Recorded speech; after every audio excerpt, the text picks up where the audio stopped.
Hey, language explorers out there. So you're ready to take on English fluency, huh? That's awesome. And let me tell you, you've got a pretty cool stack of resources to help you out. Oh, yeah. Yeah. And today we're going to take a deep dive into them. Okay. And one thing that really jumps out is that it's all about time. Time. Yeah.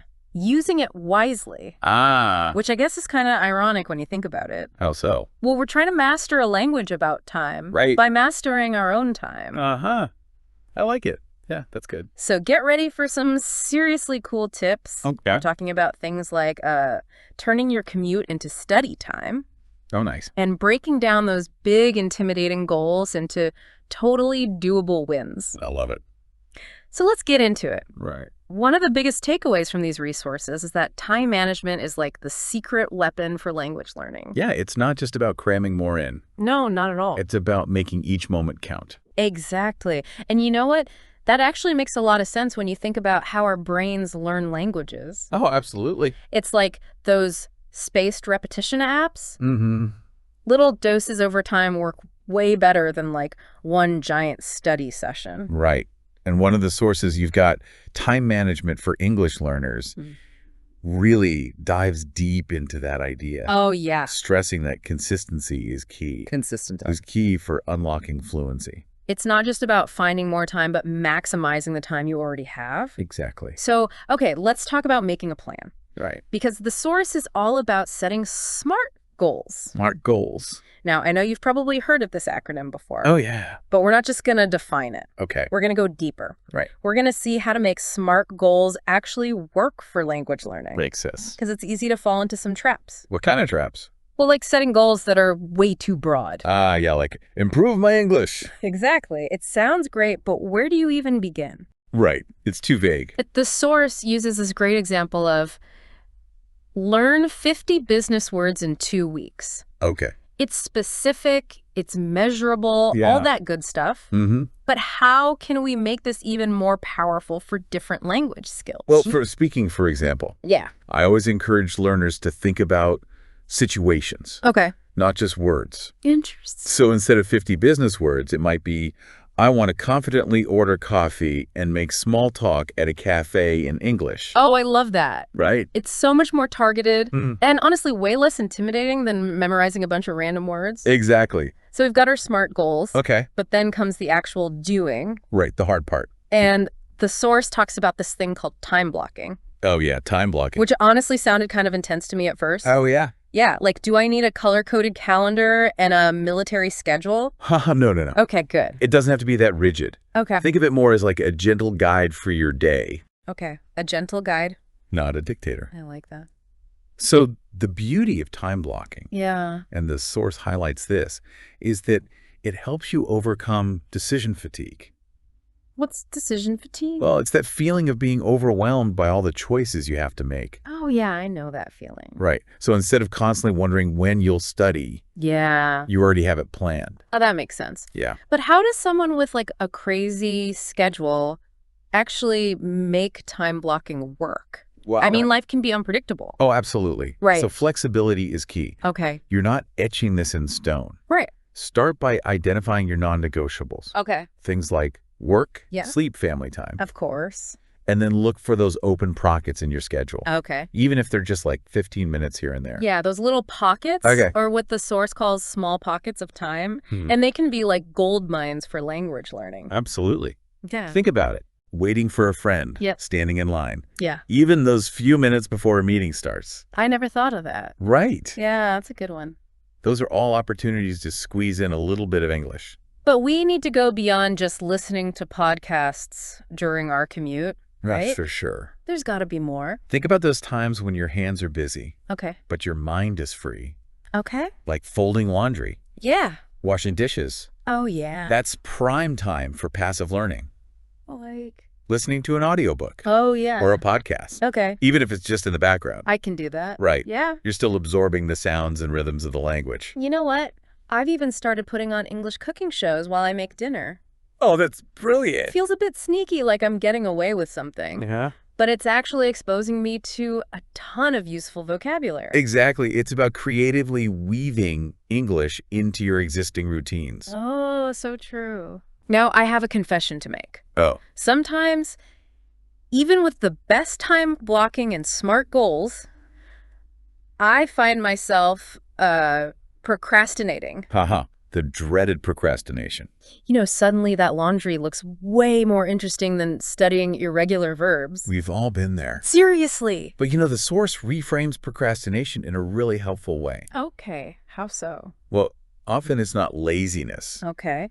but rather feeling overwhelmed. Oh, that makes sense. When that mountain of learning feels too big, Yeah. we tend to avoid it altogether. So it's back to breaking things down into those manageable steps. Exactly. And the source suggests a few tactical maneuvers to combat procrastination. Okay, I'm listening. Starting small is huge. Okay. Instead of saying, I'll study for an hour, Yeah. commit to just 10 minutes. 10 minutes. Focused on one grammar point. So it's like tricking your brain into getting started. Exactly. And once you're in the groove, Yeah.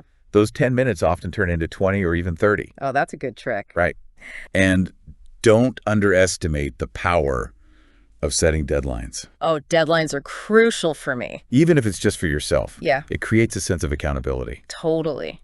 And speaking of things that help, Yeah. eliminating distractions. Oh my gosh, yes.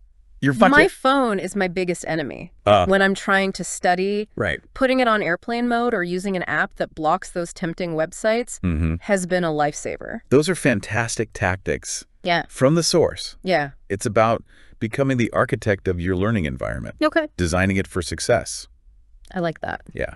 So we're setting smart goals, we're blocking out time, we're tackling those small pockets. Yeah. We're even fighting procrastination head on. You got it. But what happens when things don't go according to plan?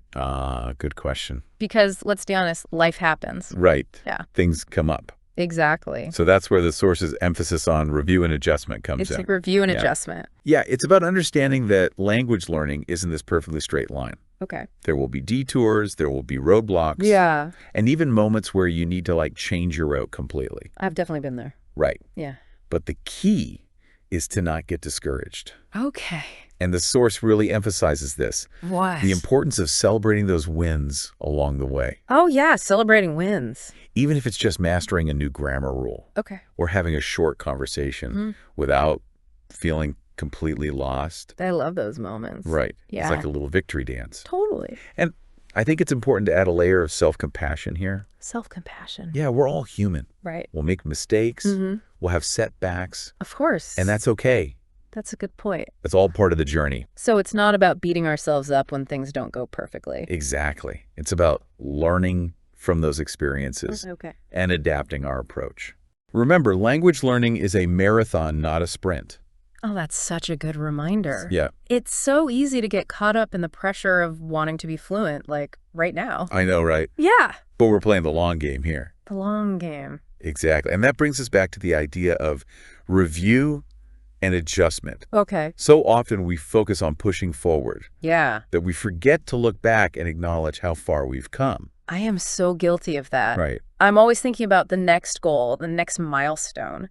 But taking the time to appreciate the progress I've made, Yeah. it's incredibly motivating. It is. It's like giving yourself a high five for all the hard work you've put in. I like that. Right. And review isn't just about celebrating wins. Oh. It's also about spotting those areas where you might need to adjust your strategy. Oh, okay. Maybe that flashcard app isn't working as well as you thought it would. Yeah, Or maybe you need to shake up your study routine a bit. that's a good point. Yeah. The source even suggests keeping a journal or using an app to track your progress. Oh, interesting. It's like turning your learning into data. Oh, wow. You can actually see what's working, what's not, Yeah. and then use that to make decisions about how to move forward. So I'm basically a scientist. Exactly. You become your own language learning scientist. I love that. And that's incredibly empowering. It is. You're not just blindly following a program. Yeah, You're actively shaping your own learning experience.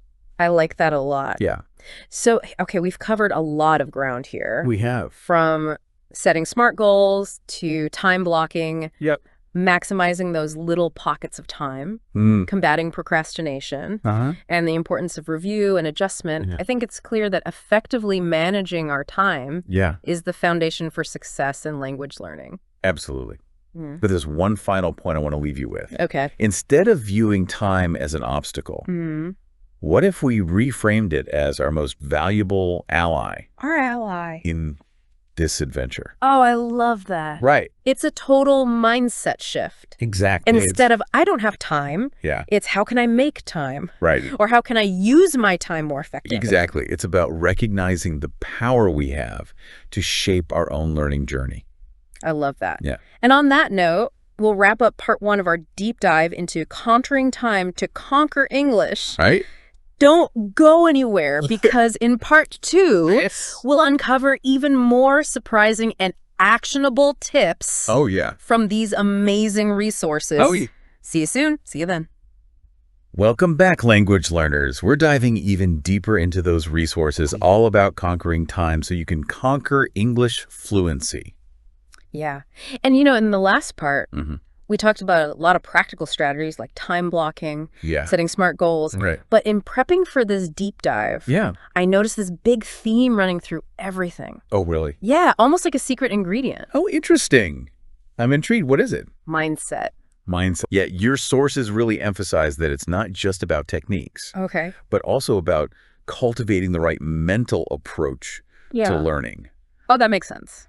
Yeah, and there's a Unlocking Fluency article you shared dives deep into this, talking about embracing a growth mindset. Oh, yeah. Growth mindset. I've heard of that. Yeah, and I know it can sound a bit cliche, Yeah, a little bit. but stick with me here Okay. because it's incredibly relevant to language learning. All right. I'm all ears. So what's fascinating about the growth mindset is that it challenges the idea that our abilities are fixed. Oh, interesting. So instead of thinking, I'm just not good at languages, Oh, yeah, that little voice in your head. right, it encourages us to see challenges as opportunities to grow Oh, I like that. and to view mistakes not as failures, Okay. but as feedback. Feedback, interesting. So instead of getting discouraged when we stumble over a pronunciation or forget a word, Which happens all the time. all the time, right? Yeah. We can actually use those moments to learn and improve.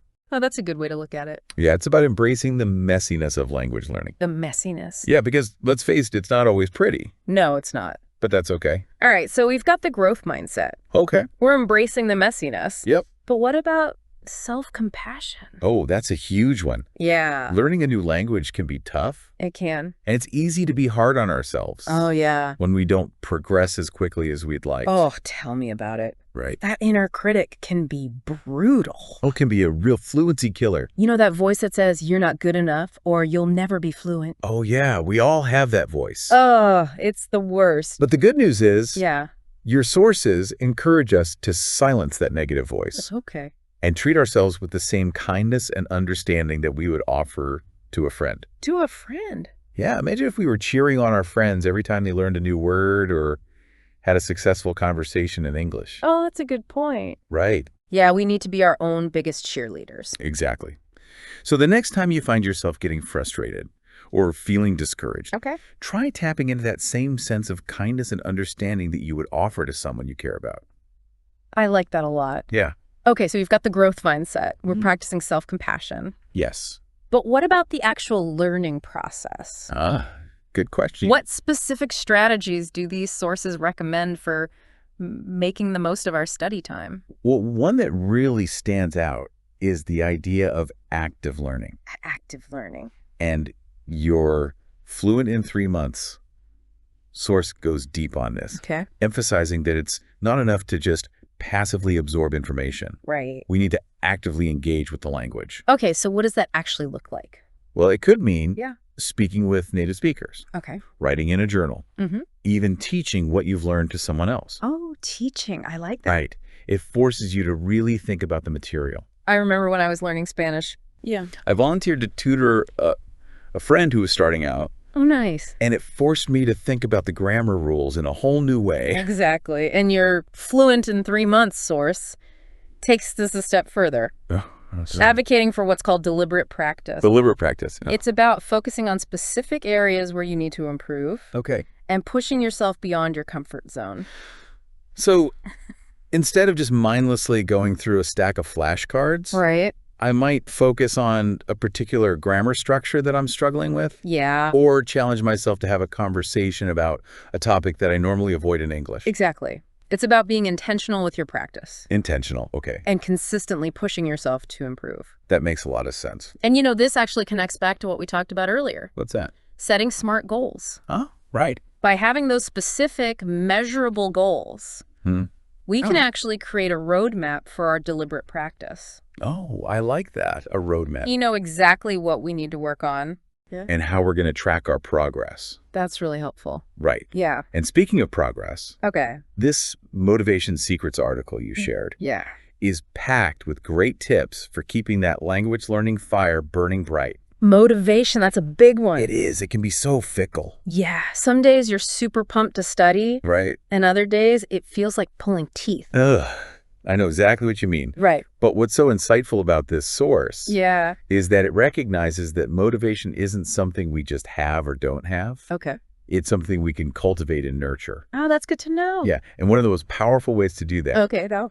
is by connecting your language learning goals to your values and passions. Values and passions. Yeah. Think about it. Learning English just because we feel like we should can be a recipe for burnout. Oh, for sure. But if we can tap into a deeper sense of purpose, it becomes so much easier to stay motivated. Even when it's tough. Especially when it's tough. So, like, for example, Yeah. if you love traveling, imagine yourself confidently navigating a foreign city, Yeah. chatting with locals, I love it. and truly immersing yourself in the culture. That's a powerful image. Right. Yeah, that's powerful fuel for motivation. It is. Or maybe you're passionate about a particular field of study and you want to be able to read research papers or attend conferences in English. Now, that's a goal worth striving for. Right. And along with connecting to your passions, Yeah. the article also emphasizes the importance of celebrating your wins.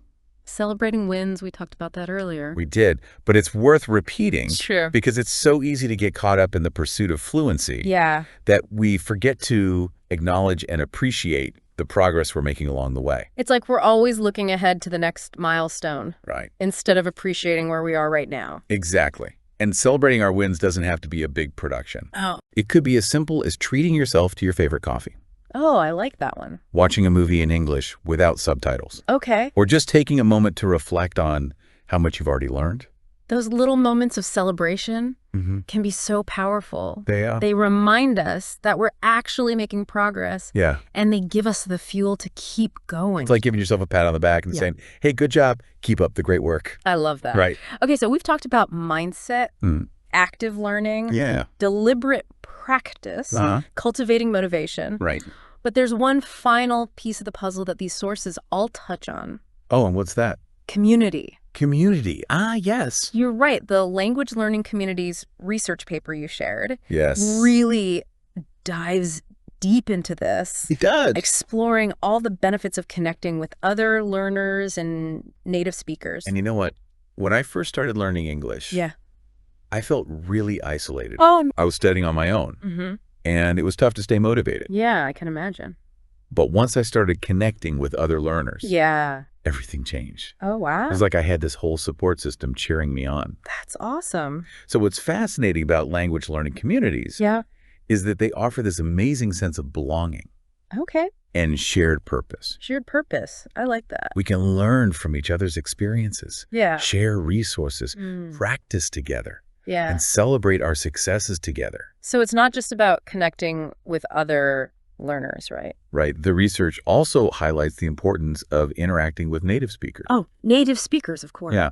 Those interactions provide invaluable opportunities to practice your skills in real-world settings Okay. and to absorb authentic language use. So this could mean finding a language exchange partner, Yep. joining a conversation group, or even just chatting with friendly locals when you travel. Exactly. And what's incredible is that there are so many ways to connect with other language learners and native speakers these days. Oh, yeah. Like what? There are online forums, Oh, yeah. social media groups, language exchange apps, even local meetups. So many options. It's like the world is your language learning playground. I love that. You just have to get out there and explore. That's a great way to put it. Right. So we've explored the importance of mindset, active learning, Yeah. deliberate practice, cultivating motivation, and the power of community. It's all connected. It really is. These elements work together to create a truly holistic approach to language learning. Holistic. Yeah, one that goes beyond simply memorizing vocabulary and grammar rules. So it's about embracing the journey, Yes. connecting with others, and finding joy in the process of discovery. Exactly. And on that note, Okay. we'll wrap up part 2, but don't go anywhere. Yeah. Stay tuned. In part 3, we're going to dive into some fascinating insights about how to make the most of your unique learning style and preferences. Oh, that's going to be good. It is going to be good. Can't wait. We'll see you there. See you then. Welcome back, language learners. We are in the final stretch of this deep dive into making time work for you as you learn English. And we've talked about so much already. We have, but this part, this is where things get a little more personal. Oh, personal, how so? Well, your sources really stress that there's no, one-size-fits-all approach when it comes to language learning. Right. What works for one person might not work for another. Exactly. And, this personalized learning report you shared, it really digs into this idea. It does. It's all about figuring out your own learning style. Your own learning style. Your preferences. Honestly, I never really thought about that much before. Well, it's all about self-awareness. Okay. Taking a step back and asking yourself some questions. Like what kind of questions? Well, things like, how do I learn best? Okay. What motivates me? Makes sense. What kind of environment do I thrive in? Oh, interesting. Yeah, the report actually outlines different learning styles. Oh, like what? Like visual learners. Yeah. Auditory learners. Even kinesthetic learners. Kinesthetic learners. Yeah, the ones who learn best through movement and doing. Oh, interesting. And it's not about putting yourself in a box. Okay. But more about experimenting to see what clicks for you.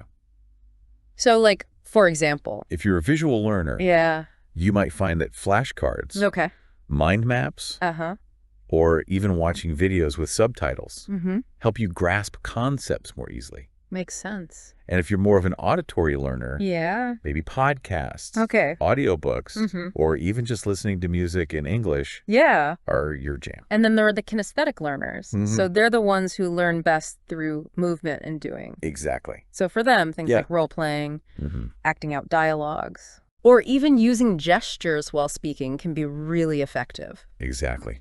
It's about getting your whole body involved in the learning process. So we've got learning styles. Okay. But the report goes beyond that, right? It does. It encourages us to think about our environmental preferences, too. Like what? Well, do you focus best in a quiet, solitary space? Okay. Or do you need a bit of background buzz? Oh, I see. Some people might find that the quiet hum of a coffee shop or a library helps them concentrate. Right. While others might prefer to create a dedicated study space at home, free from distractions. And let's not forget about the time of day. Ah, yes.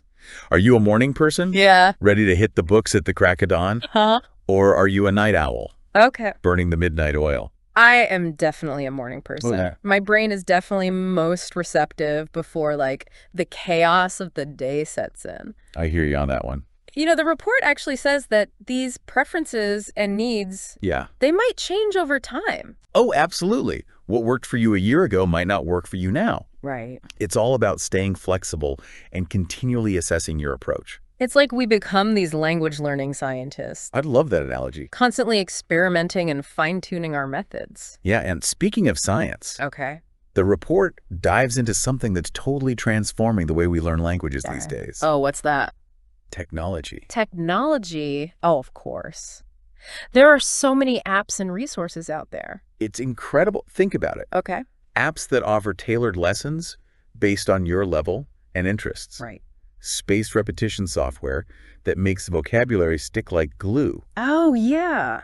Even AI-powered chatbots that let you practice speaking without fear of judgment. It's like having a personal language tutor available 24/7. I know, right? And a lot of these tools are free or super affordable. Exactly.